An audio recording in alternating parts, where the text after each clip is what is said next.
and now it's like big. Well, anyway, welcome.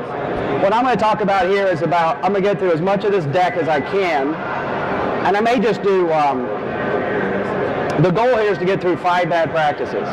My name is Ben Curry, if you don't know me. I know actually most of you stand in front of me. I'm glad you're here. Thanks for coming.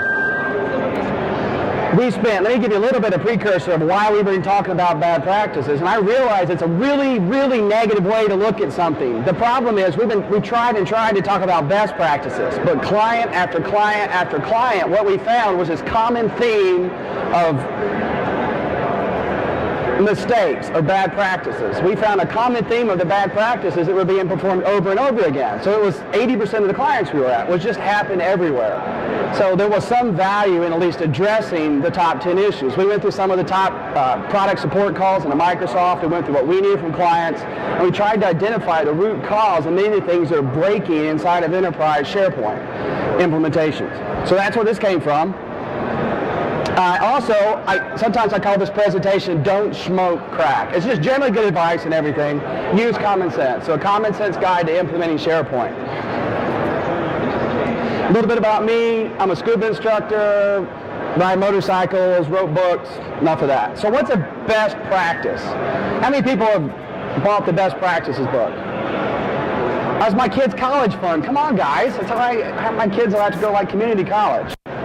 A best practice adapts to culture, politics, business, and security.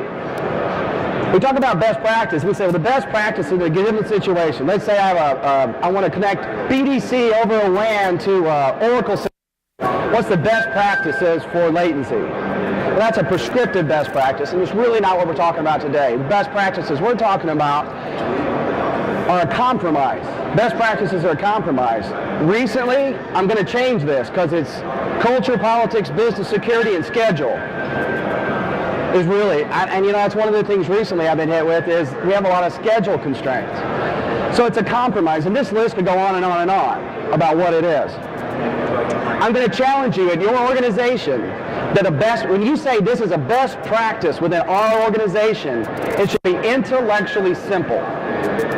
What I found is if I can't clearly communicate to the stakeholders a best practice, put in place.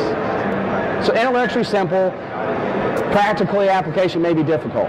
It should align with your organizational strategy. So if your company has, let's say you're manufacturing, and your end goal with SharePoint is to improve sales and marketing, it needs to align with your sales and marketing strategy. Find out the processes within. How do you get a product out of the line and into marketplace? And best practices, by the way, I'm generalizing best practices. They're often different between verticals. It's very different from government than healthcare to energy to finance. It really depends on where you're at and what your constraints are. It's not just, well, this is a best practice and you always build a web application using this identity.